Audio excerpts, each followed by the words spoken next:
حتیٰ آج بھی کچھ افراد ایسے ہیں جن کے لیے مشکل ہے یا اہمیت نہیں دیتے، لیکن کچھ عرصہ پہلے 20 25 30 سال پہلے واقعی ایک نئے مسئلے کا جواب تلاش کرنا مشکل تھا، اور جتنا وقت پیچھے جاتا رہے اتنا مشکل ہوتا رہتا۔ اس وقت میں ایک اہم کردار ان علماء کا رہا، ذاکرین کا رہا، خطباء کا رہا۔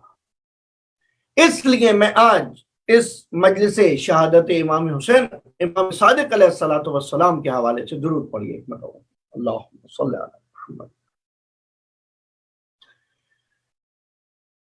یہ بیان کرنا چاہتا ہوں کہ ان مجالس کو، ان ذکر کی محفلوں کو اسی صورت میں باقی رکھیں کہ ہماری روحانی تشنگی کو پورا کرتی ہے۔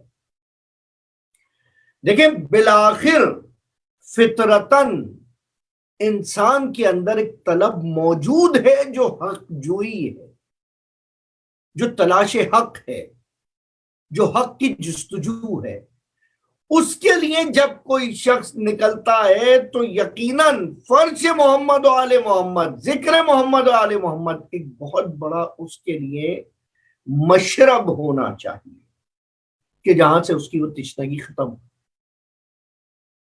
اور اگر ان مجالس کی حیت بدل گئی، ان محفلوں کی حیت بدل گئی، تو ہمارے پاس کچھ باقی نہیں رہے گا۔ یہی مکتب جعفری جس وقت آغاز ہو رہا ہے، ایک مرتبہ دیکھیے وہ کیا وقت ہے، 5ویں امام امام محمد باقر علیہ الصلوۃ والسلام، اللہم صلی علی محمد۔ کمسن ترین معصوم راوی ہیں پورے واقعے کربلا کے، اور اس کے بعد میں گزشتہ مجالس میں بیان کر چکا ہوں تفصیلاً یہ اپنا تجزیہ، اس لیے آج صرف اشارہ کر کے گزر جاؤں گا۔ لیکن وہ امام جس امام کا نام پیغمبر کے نام پر ہے، پیغمبر بھی محمد ہے، یا آخری امام بھی محمد، اللہم صلی علی محمد وآل محمد۔ لیکن اس 5ویں امام کو جو لقب عطا ہوا ہے بارگاہ معصومین سے، وہ باقر العلوم ہے، جو علوم کی موشگافی کرے، جو باریکیوں کو کشف کرے اور پھر اس کے بعد بیان کرے۔ شاید یہ وجہ رہی ہو کہ کیونکہ اس معصوم نے اپنی آنکھوں سے کربلا میں دیکھا کہ حجت الہی کی حرمت کو جیسے پامال کیا جا رہا تھا۔ جس طرح ایک معصوم آوازیں دے رہا تھا، ایک معلم آوازیں دے رہا تھا کہ آؤ میں تمہاری علم کی پیاس کو بجھاتا ہوں، جس طرح پکار پکار کے جوانان جنت کا سردار بلا رہا تھا کہ میں تمہیں ایسا راستہ دکھاتا ہوں کہ یہ دنیا تمہارے لیے جنت بن جائے، لیکن اس کو اہمیت نہیں دی جا رہی تھی، اس کی آواز پر لبیک نہیں کہا جا رہا تھا۔ وہ حل من ناصر ینصرنا کی صدائیں لگاتا رہا صحرا میں، یہاں تک کہ تیغ شمر چل گئی۔ تو اس موقع پر سب سے زیادہ کمی جو نظر آ رہی ہے کربلا میں، وہ علم و شعور و معرفت کی۔ اب یہ کمسن ترین معصوم راوی کربلا اپنی زندگی کو وقف کر دیتا ہے علم کے لیے، تاکہ لوگوں میں آگاہی پیدا ہو۔ اب بعد کربلا کبھی ایسا نہیں ہو سکتا۔ یہ جو آپ دیکھ رہے ہیں کہ اسی وقت میں، یہ کتنے سال کا عرصہ ہے، ذرا اندازہ لگائیے۔ یہ 61 آفٹر ہجرہ سے لے کر 148 آفٹر ہجرہ شہادت امام جعفر صادق علیہ السلام، یہ 80 سال کے عرصے میں اس قدر کام کر جاتا ہے۔ یہ ایک فرد معصوم اس قدر نشر علوم کرتا ہے، یہ ایک فرد معصوم، کہ بعد از کربلا و بعد از اسیری اہل حرم امام سجاد علیہ السلام صرف دعاؤں میں معارف اہل بیت بیان کر رہے ہیں، گنی چنی بہت ہی محدود روایات ہیں امام سے، اور فقہ کے حوالے سے تو بہت ہی کم۔ اور اس کے بعد ایک مرتبہ اس طرح سے ماحول تبدیل ہوتا ہے کہ امام جعفر صادق علیہ الصلوۃ والسلام جب درس دے رہے ہیں تو سینکڑوں کی تعداد میں شاگرد ہیں جو بیٹھے،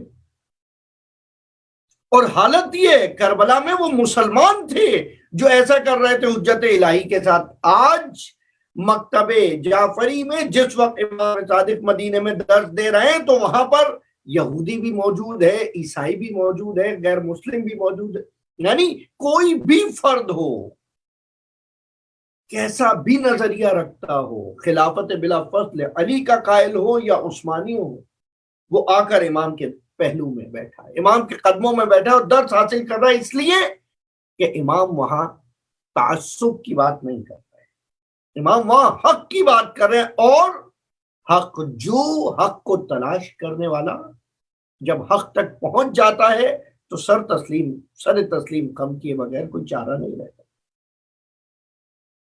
صرف اگر وہاں تک پہنچ جائے۔ اور پوری زندگی اٹھا کر دیکھ لیجئے چھٹے امام کی جو مناظرے ہیں آج کے وقت میں، جو لوگ سمجھتے ہیں کہ امام مناظرے کر رہے تھے کسی کو تہتے کر، نہیں، ان مناظروں کا ادب ہے، لحاظ ہے۔ منصور دوانقی نے اپنی پاس ایک طبیب آیا ہے ہند سے، ایک ڈاکٹر آیا ہے ہند سے اس وقت میں، اور اس کا ایک غوغا ہے، ایک شور ہے، ایک شہرا ہے، اور جو بیمار آتا ہے اس کو وہ شفا عطا کر دیتا ہے، اس کو بیماری کا علاج کر دیتا ہے۔ یہ اس وقت کا طبیب بیان کر رہا ہوں، اس وقت کے علم طب کی معلومات کے حوالے سے، یہاں تک کہ منصور کہتا ہے کہ ٹھیک ہے اب یہاں پر امام کو بلایا جائے، اور امام جعفر صادق علیہ السلام کو دربار میں بلا لیا جاتا ہے۔ امام آتے ہیں، امام کے سامنے منصور چاہتا یہ ہے کہ یہ بیان کرے کہ علم صرف تمہاری میراث نہیں ہے، نعوذ باللہ، علم دوسرے لوگوں کے پاس بھی ہے۔ امام کے سامنے اس کی تعریفیں اور اس کی معلومات کے چرچے کرنا شروع کرتا ہے۔ امام رد نہیں کر رہے اس بات کو، تردید نہیں کر رہے امام اس بات کی۔ دیکھیں امام رؤوف ہے، امام عقل ہے، امام رد نہیں کر رہے اس کو، اس کی تردید نہیں کر رہے، بلکہ اس کی تعریف کرتے ہوئے کہتے ہیں کہ کیا عظیم ترین پیشہ تم نے اختیار کیا ہے کہ جس سے تم انسانوں کی خدمت کر سکو۔ پہلا نفسیاتی حملہ کہ جس میں وہ طبیب امام کا گرویدہ ہو جاتا ہے کہ اگر یہ کہہ کے منصور نے بلایا ہے کہ ایک مکتب کا ایسا امام بلا رہا ہوں کہ مدینے میں جس کے سب سے زیادہ شاگرد ہے، تو ظاہراً امام کے آنے سے پہلے تک طبیب یہ سوچ رہا ہے کوئی مناظرہ ہوگا، کوئی بحث ہوگی، لیکن امام آتے ہی سب سے پہلی چیز ہے۔ اور اب منصور کہتا ہے کہ آپ یا جعفر، تم جو علم پہلاتے ہو، تم جو علم حاصل کرنے کے لیے کہتے ہو، تمہیں چاہیے کہ اس سے علم حاصل کرو، اس کے پاس عظیم ترین علم ہے۔ یہاں امام فرماتے ہیں ہمارے جد محمد مصطفیٰ صلی اللہ علیہ وآلہ وسلم، اللہم صلی علی محمد، نے ہمیں علم طب کافی بتا دیا ہے کہ جس سے ہم اپنا اور ہم سے مراجعہ کرنے والوں کا علاج کر سکتے ہیں۔ اور ظاہر سی بات ہے طبابت کے لیے تو اور بہت سارے افراد ہیں جو کر سکتے ہیں، لیکن ولایت امت کا حامل ہونا اور مدیریت امت کرنا وہ امام کا کام۔ یہاں پر امام دو حدیثیں بیان کرتے ہیں، کہتے ہیں ہمارے جد نے ہمیں بتایا کہ رأس کل مرض معدۃ، کہ معدہ تمام بیماریوں کی جڑ ہے۔ طبیب سنتا ہے کہتا ہے واہ، بالکل صحیح کہا، بالکل صحیح بات ہے کہ تمام بیماریوں کی جڑ معدہ ہے، پیٹ سے ہی جنم لیتی، کھانے پینے کی چیزوں سے۔ اب چاہے وہ ظاہری بیماریاں ہوں، یعنی جسمانی بیماریاں ہوں، یا روحانی بیماریاں ہوں، حتیٰ روحانی بیماریوں کے اندر جن میں جھوٹ ہے، تہمت ہے، غیبت ہے، دھوکہ ہے، یہ تمام پریشانیاں، تکبر ہے، ریا ہے، یہ ساری چیزیں اگر پلٹتی ہیں تو اس لقمے کی طرف جو لقمہ آپ کے دان تک جا رہا۔ معصوم نے فرمایا تھا اگر تم 3 چیزیں کر لو تو تمہارا دین محفوظ رہ جائے گا۔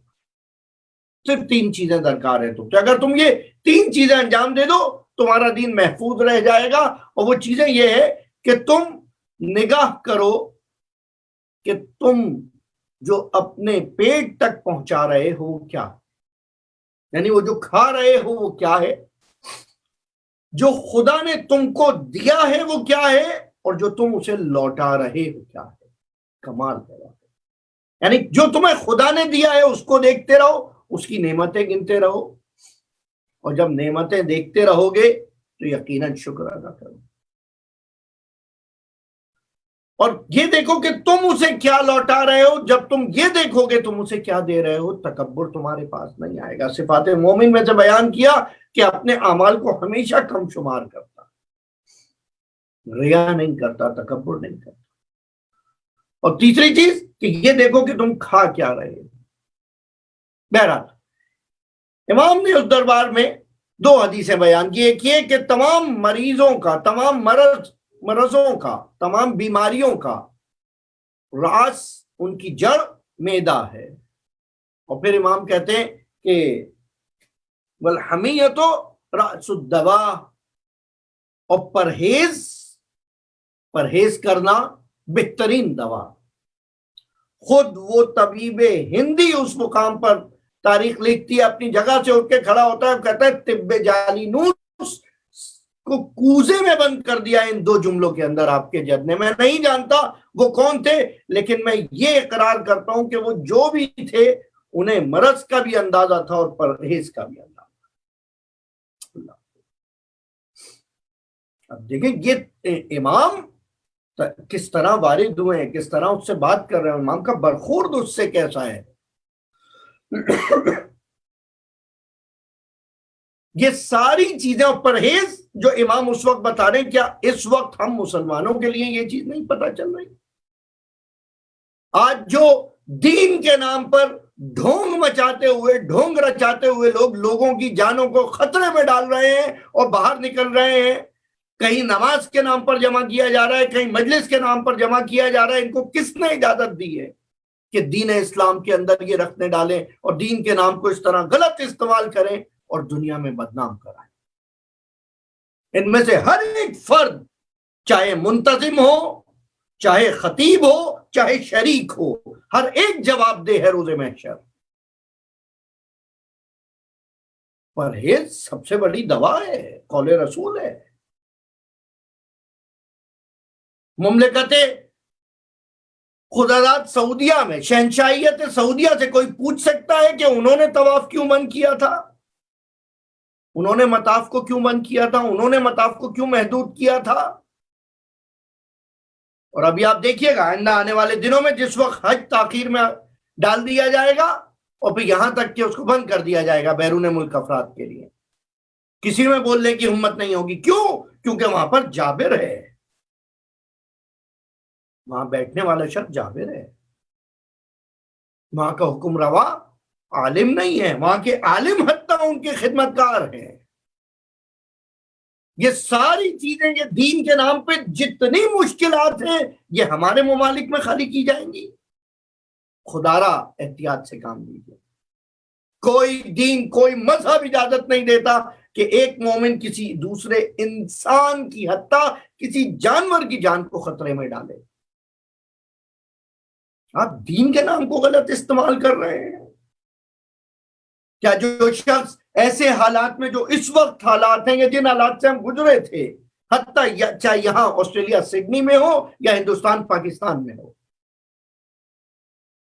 چاہیے اجتماعیت کی فضیلتیں اپنی جگہ، لیکن وہ افراد جو ساری زندگی باہر نظر آتے تھے اجتماع سے، جو ہمیشہ پنڈال کے باہر موجود داد دیا کرتے تھے، وہ افراد بھی اب دائی ہو گئے ہیں کہ ہم منتظم ہیں، اور وہ خطبہ جو کبھی کہیں نظر نہیں آتے تھے آج یہ اعلان کرتے نظر آ رہے ہیں کہ جو نہیں پڑھے گا ہم سے پڑھو، ہم آ کے پڑھیں گے مجلس، ہم آ کے بیان کریں گے۔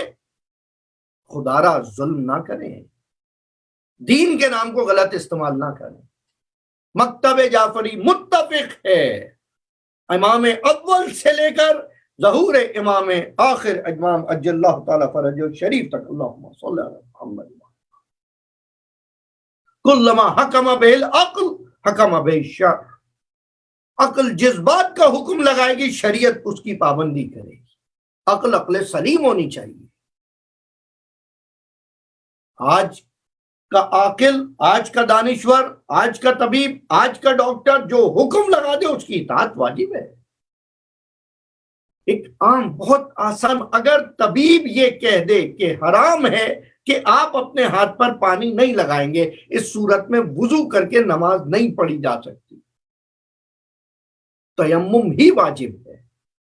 بالکل جس طرح آپ سفر میں ہیں اور نماز قصر ہونے کی تمام شرائط پوری ہیں، آپ مکمل نماز پڑھ ہی نہیں سکتے، اس کا وجوب ہی نہیں ہے۔ خدا رہا دین کو سمجھیں، دین کو استعمال نہ کریں، نہ کسی کو استعمال کرنے دیں۔ جو میں ابتدا میں کہا تھا، جو کچھ ان مجالس کے طفیل ہم تک پہنچا ہے، ان کی حفاظت کریں۔ ہر ایک پر ضروری ہے، خصوصاً منتظمین پر، انتظام کرنے والوں پر، آرگنائزرز پر۔ دیکھیں کون آ رہا ہے، کیا پڑھ رہا ہے، کیا پڑھ کے جا رہا ہے، کیسے پڑھ کے جا رہا ہے۔ صرف ایک رسم تو ادا نہیں کرنی نا، مکتب جعفری کی حفاظت کرنی ہے، اس کو نشر کرنا ہے۔ امام جعفر صادق علیہ الصلوۃ والسلام خود فرماتے ہیں، اللہم صلی علی محمد،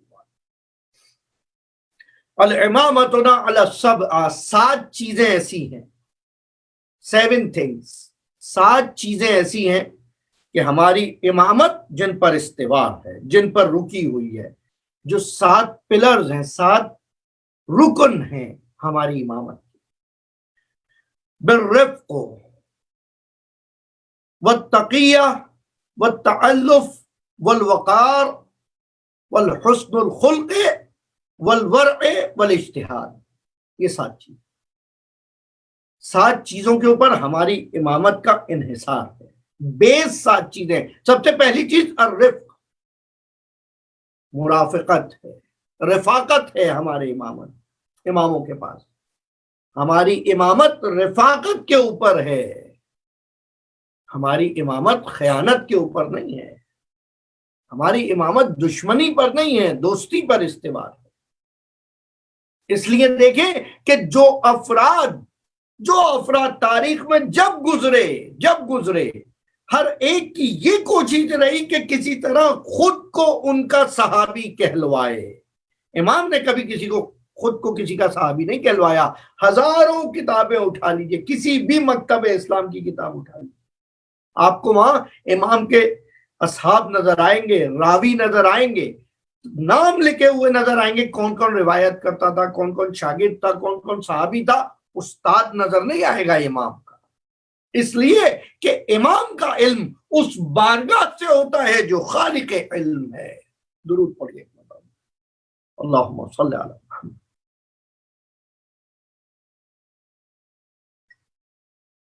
امام کا علم وہاں سے عطا ہوتا، امام کا علم وہاں سے عطا ہوتا ہے۔ وہ عالم الغیب والشہادہ، جو علم غیب بھی رکھتا ہے، علم شہادت بھی رکھتا ہے۔ اس لیے امام جو اپنی امامت کی اساس بیان کرے وہ رفاقت ہے۔ اگر امام کی اساس رفاقت ہے تو پیرو امام کی اساس بھی رفاقت ہونی چاہیے، دوستی ہونی چاہیے۔ یہاں دشمنی کا کوئی مقام نہیں، یہاں دشمنی کی کوئی جگہ نہیں، یہاں پر دشمنی کی کوئی گنجائش نہیں ہے۔ یہ مکتب محبت ہے۔ اس لیے امام نے کہا حل الدین الا الحب، کیا دین محبت کے سوا بھی کچھ ہے؟ ہرگز نہیں، دین محبت کے سوا کچھ نہیں ہے۔ اور پھر دوسری چیز والتقیہ، تقیہ یعنی جہاں پر آپ کا عقیدہ اظہار کرنے سے دین پر کوئی فائدہ نہیں ہو رہا، آپ پر کوئی فائدہ نہیں ہو رہا، وہاں بیان کرنے کی ضرورت نہیں۔ تقیے کا ہرگز یہ مطلب نہیں ہے کہ اپنے عقیدے سے پھر جایا جائے یا جھوٹ بولا جائے. بعض مقامات پہ سچ کو بیان نہ کرنا تقیہ کہلاتا ہے. 2 افراد کو پکڑا گیا مدینے میں اور دونوں کو کہا گیا کہ اہل بیت سے برات کی بات کی جائے. ایک نے برات کر لی، دوسرے نے برات نہیں کی. امام تک خبر آئی، امام نے کہا کہ جس نے برات کر لی ظاہری طور پر وہ ہمارا شیعہ ہے، وہ صاحب العقل اور صاحب عقل ہے، وہ متبع، اس نے ہماری اتباع کی ہے. اور جس نے نہیں کی وہ عاجل بالجنہ، اسے جنت میں جانے کی جلدی تھی. شہید ہے، اس کو امام رد نہیں کر رہے، لیکن دونوں چیزوں کا طریقہ بتا رہے ہیں کیونکہ کسی کو پتہ ہی نہیں چلا. لیکن ہاں اگر ایسا مقام ہے کہ آپ کا برات کرنا دین کو خراب کر سکتا ہے، اسی کے لیے خود امام صادق علیہ السلام فرماتے رحم اللہ علی میثم، خدا رحمت نازل کرے میثم پر کہ کس بہادری کے ساتھ اس میثم تمار نے خود کو سولی تک پہنچا دیا لیکن مدح علی کرتا تھا. یہ وہی امام جو تقیہ کا درد دے رہا ہے، وہی امام جناب میثم کی مدح کر رہا ہے. گویا عقل سے یہ دیکھنا پڑے گا کہ کہاں قرین عقل ہے کہ یہاں پر میں یہ بات کروں اور یہاں پر یہ بات نہ کروں. دین عقل ہے، جہالت کا مذہب نہیں ہے کہ ہر وقت ہر مقام ہر جگہ بیٹھ کر کچھ بھی بول دیا جائے. ہرگز ایسا نہیں ہے. ہر سخن موقع ہو، ہر نقطے مقامی دارد، ہر بات کا ایک وقت ہوتا ہے، ہر نقطہ بیان کرنے کا ایک ماحول ہوتا ہے. اور پھر تیسری چیز امام کہتے ہیں وہ تعلف، اور ہمارے اندر تعلف پایا جاتا ہے، تالیف قلوب کہا جاتا ہے، الفت اسی سے لیا ہے، محبت پائی جاتی ہے، اور ایسی محبت کہ دشمنوں کو اپنا گرویدہ کر لیں. امام ایک دن باغ میں کام کر رہے ہیں، امام صادق علیہ السلام اپنے باغ میں کام کر رہے ہیں. ایک شخص آتا ہے اور آ کر کہتا ہے مولا اس حالت میں آپ کو دیکھ رہا ہوں کہ آپ کی پیشانی سے پسینہ بہ رہا ہے، لائیے میں یہ کام کر دوں. امام نے کہا میرے پاس یہ کام کرنے والے بہت، اور وہ جو تم دیکھ رہے ہو سائے میں بیٹھا ہوا اس وقت کھانا کھا رہا ہے وہ میرا خادم ہے، وہ میرا خادم ہے جو سائے میں بیٹھا کھانا کھا رہا ہے، میں اس کے ساتھ کام کر رہا ہوں. آج کتنے پیروان مکتب جعفری ہیں جو اس طرح کا نظریہ رکھتے ہو اپنے خادم کے ساتھ کام کرنے کا؟ تو یہ کہا جا سکتا ہے اس کو پیسے کس بات کے دے رہے ہیں کہ اگر کام ہمیں کرنا ہے تو. سیرہ امام یہ بتا رہی ہے والوقار، اور سب سے اہم چیز ہے ڈگنیٹی. ہماری امامت کی اساس ہے کہ ہم وقار کے ساتھ رہیں، عزت کے ساتھ رہیں. اور ایک کس و ناقص کے آگے سر نہیں جھکایا جا سکتا. دنیا کے بہت ہی مختصر مال و متاع کی خاطر آج افراد اپنا دین بیچ رہے ہیں، اپنا ایمان بیچ رہے ہیں. تھوڑے سے کام کے لیے، سپورٹ حاصل کرنے کے لیے جھوٹ کو سچ اور سچ کو جھوٹ کہا جا رہا ہے، جھوٹوں کی حمایت کی جا رہی ہے، منافقوں کی حمایت کی جا رہی ہے. وقار کے ساتھ رہنا ہے اگر امام کا شیعہ بن کے رہنا ہے. والحسن الخلق، اس وقار کے ساتھ ساتھ حسن خلق ہے. اخلاق نیک ہونا چاہیے، اخلاق نیک ہونا چاہیے. جس پیغمبر کے لیے کہا انک لعلی خلق عظیم، یہ اسی کا فرزند ہے.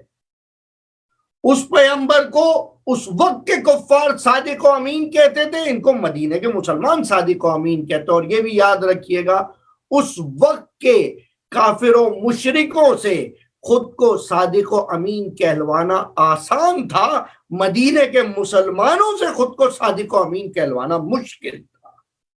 درود پڑھے محمد، اللہم صلی علی محمد.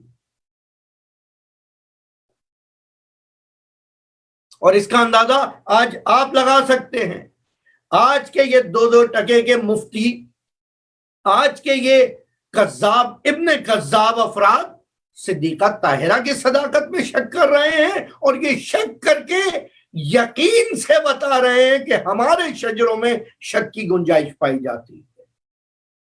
یہ قول پیغمبر میں شک کر رہے ہیں یہ توہین نبوت کر رہے ہیں، یہ توہین رسالت کر رہے ہیں، یہ توہین سیدہ نہیں کر رہے۔ کیوں؟ کیونکہ وہ شجرتن طیبہ اصلہ ثابت و فرعہ الی السماء، قرآن کہہ رہا ہے وہ شجرہ طیبہ ہیں، اس کی جڑیں مضبوط ہیں، شاخیں آسمان تک ہیں۔ اگر کوئی جاہل اس تک کوئی پتھر مارے گا، اس شجرہ طیبہ کا کچھ نہیں بگڑتا۔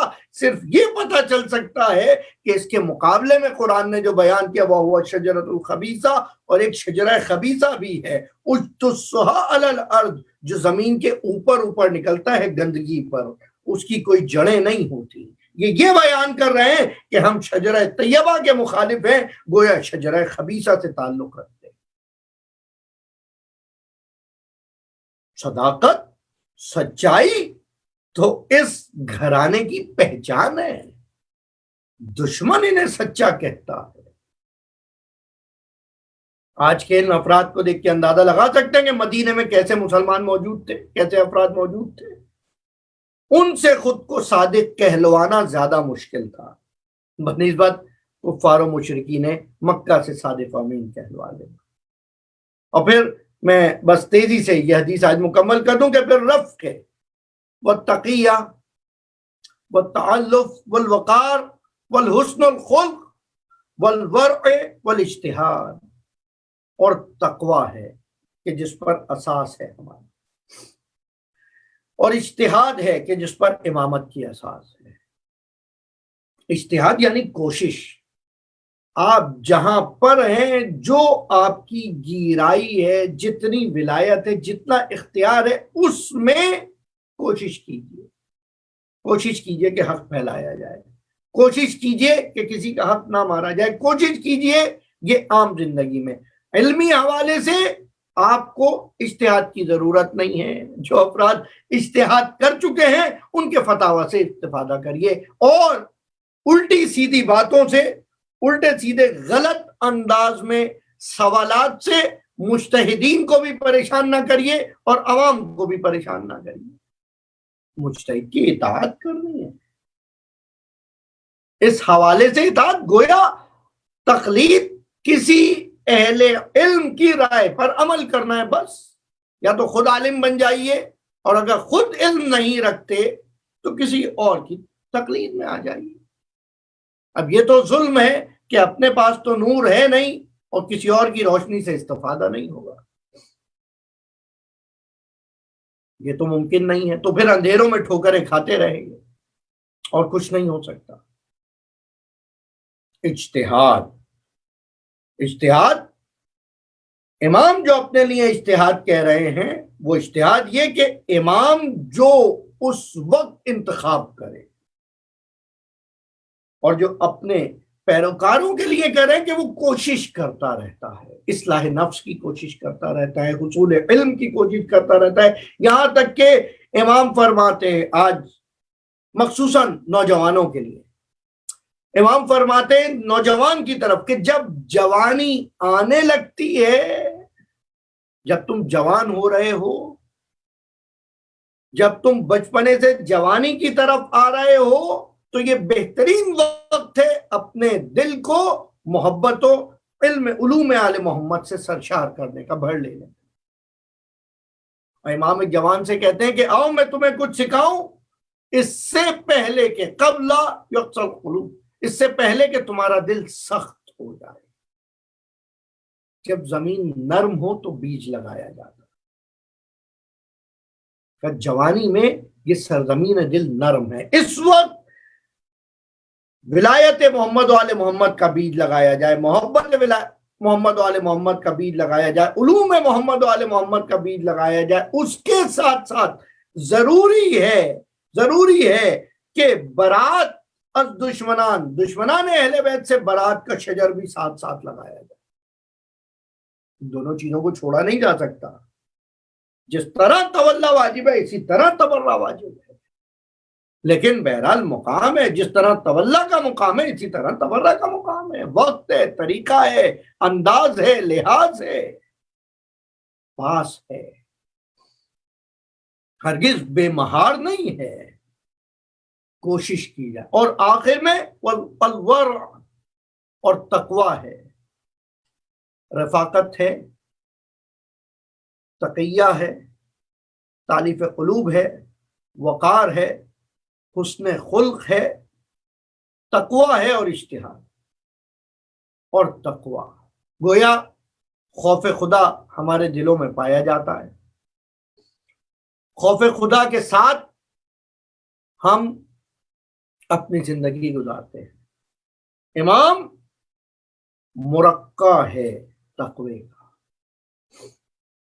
خوف الہی اس طرح دل میں پایا جاتا ہے امام جعفر صادق علیہ الصلوۃ والسلام کے لیے اللہم صلی علیہ وسلم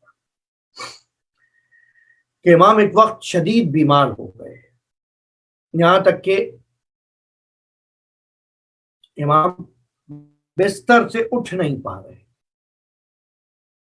اور اس وقت میں امام نے کہا کہ اس وقت مجھے اٹھا کر مسجد میں لے جاؤ.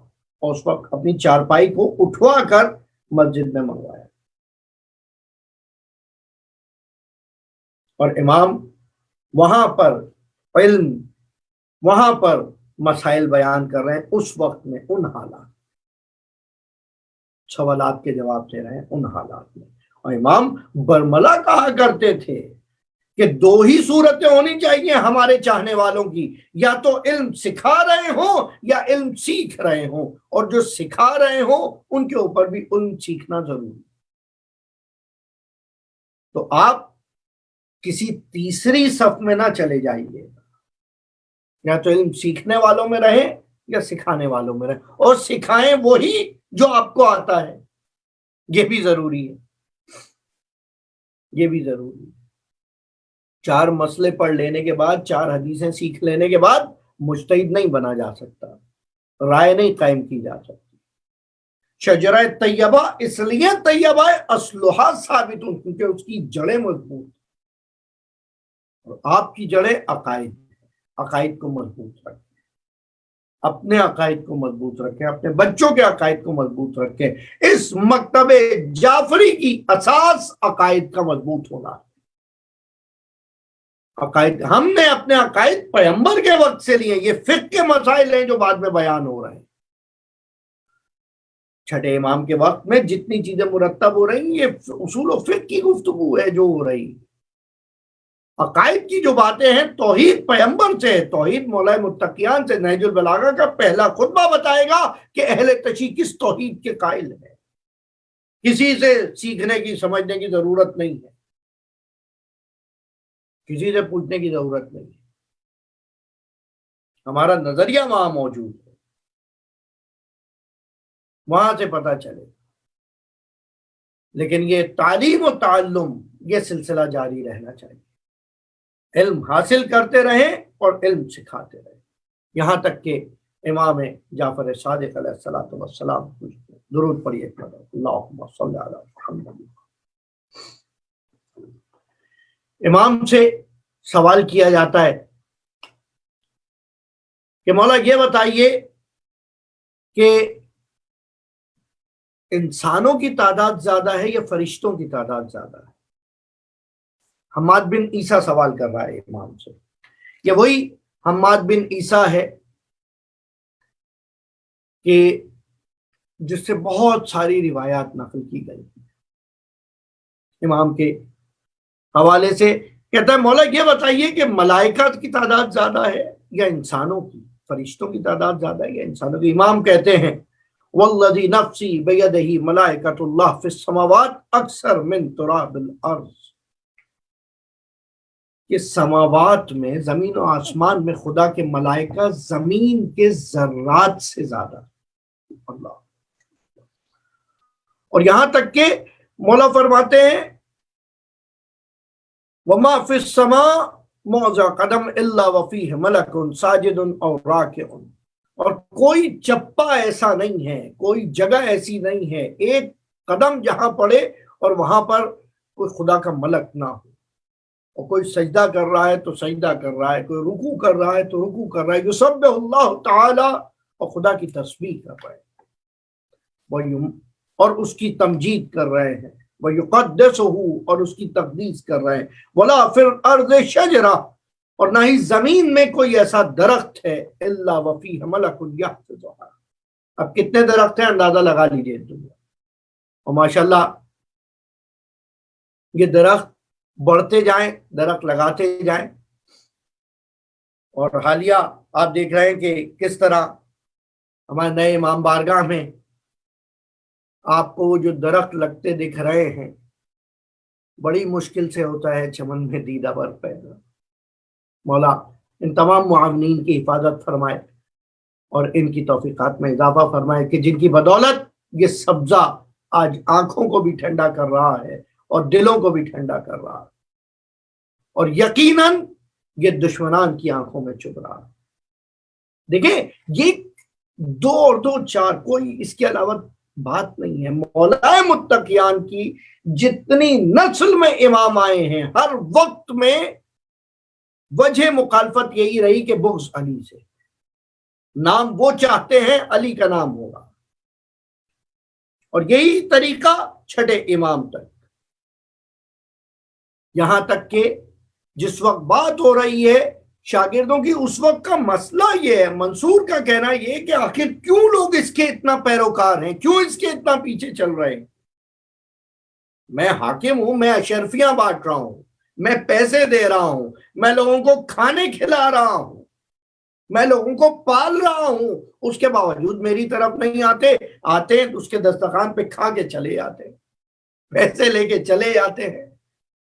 لیکن جعفر صادق صرف ان کو بتاتا ہے، حدیثیں سناتا ہے، لیکن اس کے ایسے گرویدہ ہیں، اس کے ایسے پیروکار ہیں کہ اس کی جان نہیں چھوڑتے.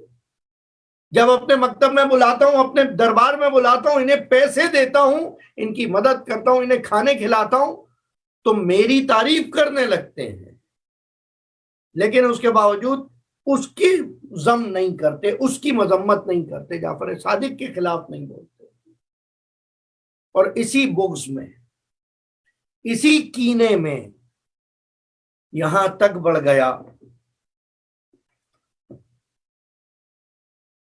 کہ 148 ہجری میں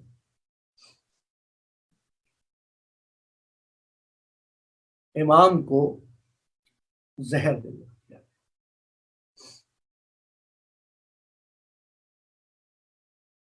اور ظاہراً وہ سوچ بھی نہیں سکتا تھا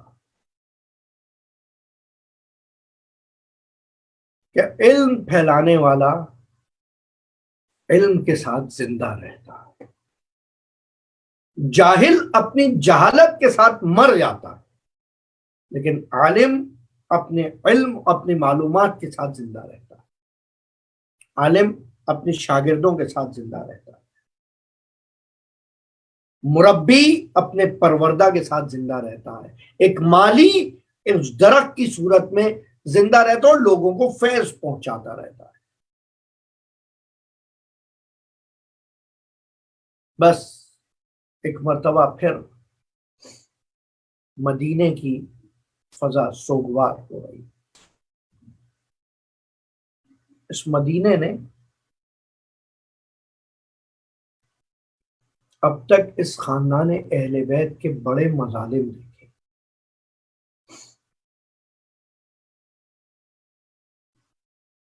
بعد پیغمبر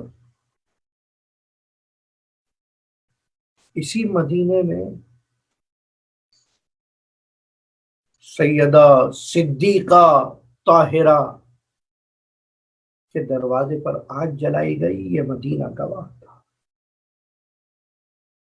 یہ مدینہ گواہ تھا. اور بعض روایات میں آیا، امام فرماتے ہیں روز محشر ارض مدینہ گواہی دے گی ہمارے مصائب کی وجہ سے. شاید اس وقت یہ امت سمجھ پائے. ذرا تصور کرے جب مدینے کی خاک کے ذرے یہ گواہی دے رہے ہوں گے کہ کس طرح وہ صدیقہ تھی اور اس کو جھٹلایا جا رہا ہے. سیدہ کا عظیم ترین درد یہ ہے، سیدہ کا عظیم ترین درد یہ ہے جب آ کر لوگوں سے سیدہ کہہ رہی ہے میں جھوٹ نہیں بولتی. اللہ واللہ خدا کی قسم میں جھوٹ نہیں. اللہ اکبر. یہ وہی سیدہ کہ جو نجرانیوں کے مقابلے میں جب گواہ رسالت بن کر جانا چاہے، مباہلے کے لیے ابھی گئی نہیں ہے، جانا چاہے تو اسقف اعظم جو ہے محمد کی حقانیت اور سیدہ کی صداقت کا اقرار کر لے. اللہ خدا غارت کرے ان جاہلوں کو جو اس وقت بھی ذاتی مفادات کے لیے ان عظیم ہستیوں کے خلاف بول رہے ہیں. اور خدا مکتب جعفری کے دست و بازو کو مضبوط رکھے. یہ مدینہ گواہ ہے ان واقعات کا، اور اس کے بعد مدینہ گواہ رہا کہ کس طرح دروازہ جل رہا تھا، کس طرح پہلو شکستہ ہوا، کس طرح اس پہلو شکستہ کو بقی کی زمین پہ دفن کر کے علی مختلف جگہ پر نشان قبر بنا رہے تھے. اللہ بس سیدہ نے وصیت کی،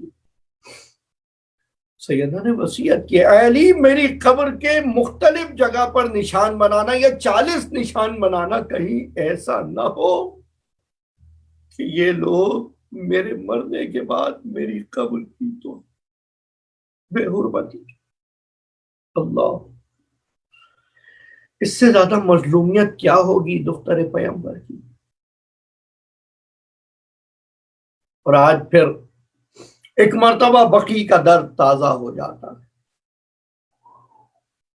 انہدام بقی کی گفتگو ہر اس دن ہونی چاہیے جس دن بقی میں مدفون اماموں کی یاد منائی جا رہی. جو آپ پس پردہ یہ تصویر دیکھ رہے ہیں، یہاں یہ کبھی قبور ائمہ ہوتا تھا، قبور اہل بیت جسے کہا تھا. لیکن دشمنی کی حالت دیکھیں کہ اس کو ڈھا دیا گیا. اس وقت تک نسل در نسل جیسے محبت چل رہی ہے اہل بیت کی، اسی طرح نسل در نسل ان کی عداوت بھی چل رہی ہے.